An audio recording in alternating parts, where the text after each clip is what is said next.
Hello, hello. Ooh, I should have fixed my button before I got on here. Hi, I'm Kelly Joe, Sunshine Joe 420. How are you? Thank you so much for tuning in. If you are here and have not subscribed or liked or commented on any of my videos, you better turn right back around and go do that. Hit the subscribe button. I am all about the sunshine of life, bringing the astrology in the 101 broke down format. This is a paid natal birth chart reading, so I do a lot of these videos, and then I also have a lot of just random sunshine says, business, life, advice. If you are interested in getting your own birth chart reading, check out all of the videos that I have already uploaded here. You might find maybe your sign already uploaded. You could watch that. And of course, check the link tree in my bio. Okay. So this is going to be a part two, like I said, of a paid natal birth chart reading. Bah, bah, bah, bah. I'm in the girl office. The fire is going. Let's go. Okay. So in part one, we just got done talking about your sun in Pisces. Beautiful. Now we're going to talk about your moon in Taurus. So your moon is the exact opposite of your sun, obviously. Your moon is your masculine, deep energy. It is your emotional side. It is, or I'm so sorry, it is your feminine energy. I'm so sorry. It is just your, how you see you, how you feel life. It's how you go through your emotions, your heart, all of that stuff. So your moon in Taurus, the expression for Taurus is I have, and it is represented by the bull. So let's go. Okay. So, excuse me. Taurus is the first sign in the zodiac calendar that is the first earth sign. You are deeply rooted in the seeds of the earth. I just love that. I wrote that and I was like, does that make sense? And I'm like, fuck yeah, that makes sense. That's just fire. Fire. Yes, you understand what I mean. You're very strong-willed. You feel with all five of your senses more than any other sign in the zodiac calendar. You are very rooted in your senses. Feet on the ground, practical, earthy person. Taurus, yes. You are in tune, or you really, really, really would rather flow in the tune of familiarity and comfortability. You find comfortability and security kind of in material things. And that just doesn't mean like purses, or that was like the first thing that came to my head, but just things like that, like material things, like having a beautiful house, having things that are paid off, having material wealth. And as much as that is a great, beautiful thing, we don't die with none of that shit. None of it. None of it. And I mean, you better bet I'm finna buy my first Louis V bag.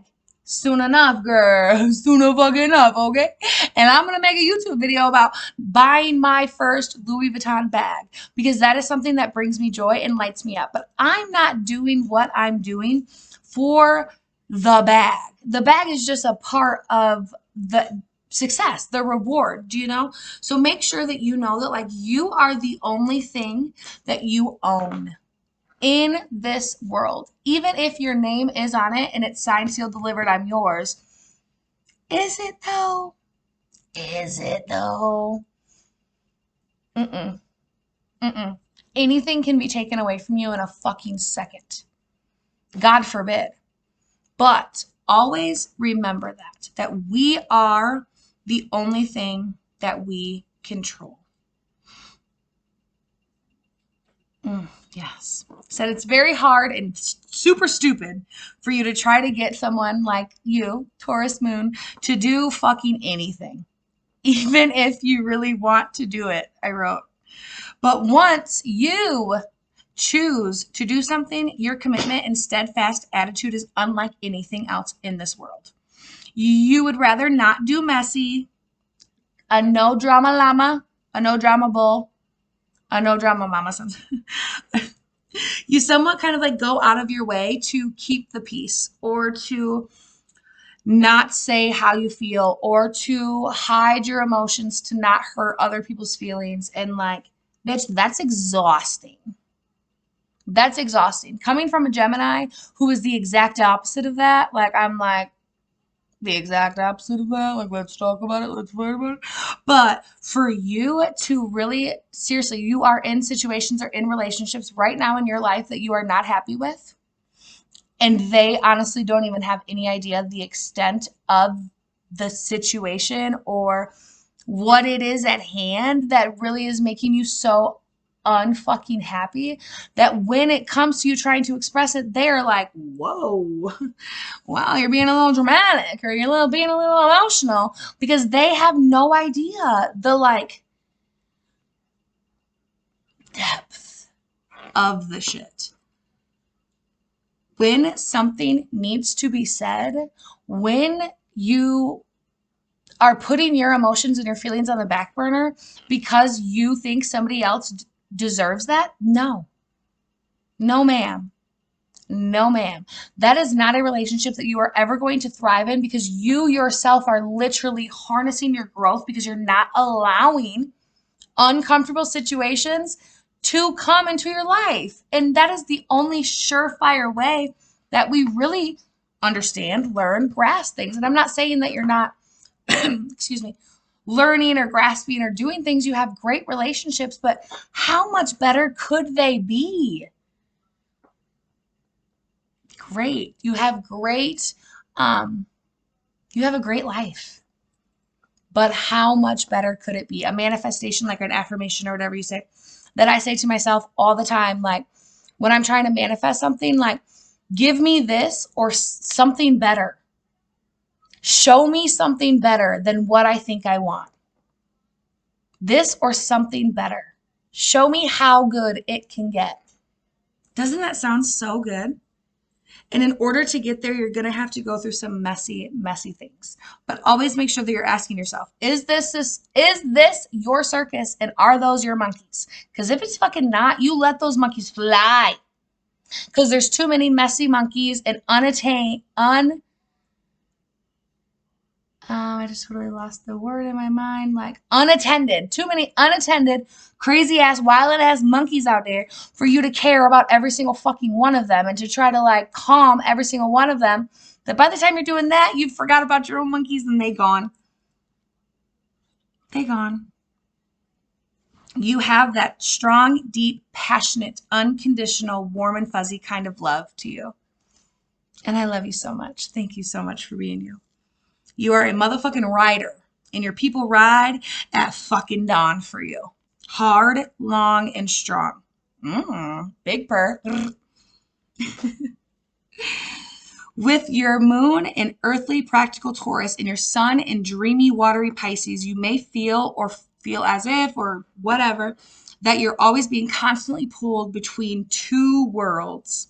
But what would happen if those two worlds were to collide? If your dream world of what you want, what you see, what you are going for, and what you actually have. Like, what if tomorrow you woke up and those two worlds like actually fucking were like, what does that look like? How does that feel? Are there people that you know won't transition from one world to the other? Are there scenarios or situations or agreements or conflicts or commitments that you know will not make the from one world to the next? And if you were like, oh yeah, for sure, address that. Address that. And is that because of you or is that because of them? Most of the time, it's probably because of them. But if you are honestly trying to go out here and live the life of your dreams, you cannot be worried about somebody else's opinion of it.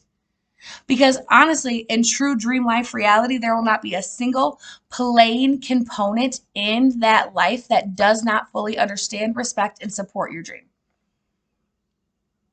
There's just not. There's not haters in dream life. There is, but we don't know about them because we're so far disattached from it. There's not people who don't understand our vision in dream life. There's not people who are harnessing our growth in dream life. It wouldn't be dream life if that was the case. Woo! That's not in your notes. Sorry. But for real, excuse me. Yes. It is a 100% fact that if you are making a move, you have thought it out in every single possible way, direction, scenario, upside down. Okay, you've literally thought it out. But sometimes weighing options is it's like causing you more stress, to be honest. Like the fact of us so I heard from, it was Dolores Cannon. She's amazing. Look her up on YouTube if you've never heard of her. She's gone now, but she would be like Bob Proctor's wife in heaven. You know what I mean? Okay. And she talks about how in our life right now, we have times and scenarios where we have decisions that we have to make, such as she used the example of taking a job offer or not taking a job offer.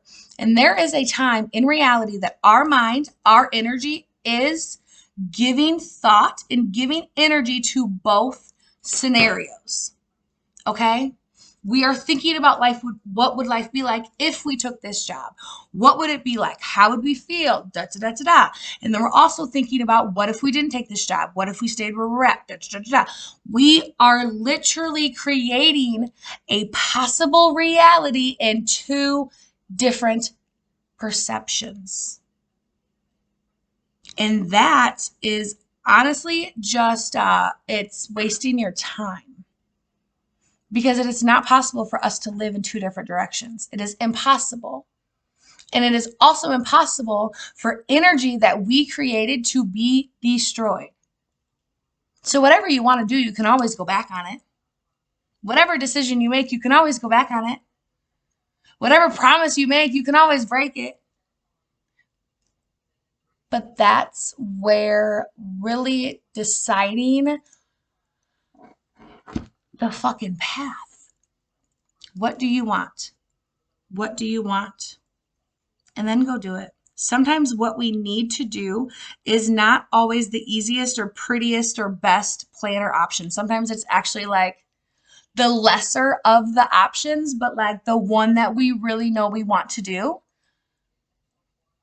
There's never going to be a compare and contrast chart that lines up something that is truly passionate and something that pays the bills or something that is comfortable. There's no comparison. There's no comparison. But comparison is also the thief of joy. Just like expectation. Expecting your life to be like something and comparing your life to something else is the thief of all joy. You are able to create the life that you want right now. Right now. What do you want? Okay, so I said it takes a lot to get to you. But once you fall off the center of your gravity, you are flipping 180, upside down. Upside down. And you flip hard and everything falls out of the drawers and the beds get unmade and the dishes fall from the ceiling and they crash and there's a mess in the fridge and the drinks got poured upside down. And when you finally have the turn of your axis and you get flipped back up right, not only do you have to figure out what just happened, but then you have such a mess to clean up from that flip that you're just wasting the precious time that we could be making progress on cleaning up broken dishes. And that, my dear, is just it's not worth our time. It is okay to analyze things and to analyze change, but constantly working against it is only recipe to miss out on the things that you truly dream of and want at night. Change is the only thing that is certain about life. Life goes on. Life does not ever stop for us to figure it out. We know this. We know this. We know this as moms, as grown adults, as humans, as we look back on the shit that's gone through in our lives and we look back on our children. It really happens when we have kids. It's like, God damn, Mom, you were right. This fucking, what the fuck? Like weeds, growing so fast. And not only are we watching our kids grow, baby, so are we. We are also growing and evolving and changing, and we are such beautiful fucking magnolia, redwood, willow trees. Like magnificent. We have to allow ourselves to have roots in pure soil. In pure soil. It does not matter how much you water, what you do, where it's at, how much money you paid for your fucking plant. If you plant a plant in shitty fertilized soil, it will die every single time. It is okay to have to dig up our fertilizer and get the termites out, get the shit out, clean it up, and replant. It's okay. It's so okay. It's so exciting. Yes. Change is the only thing that is certain in life. Embrace it. You are in control even in change. You are in control even in chaos. As much as the storm, you are the steady. Strong like bull. Okay. We're going to end there. That is your moon in Taurus. Please let me know if you loved it. Comment down below if it was great. If it resonated. That is part 2. I've already lost my voice for the night, so I'm going to upload these. I'll send them to you, and we will follow up with your other parts. But I love you so much. Please share, like, comment, subscribe. I'll see y'all later. Bye.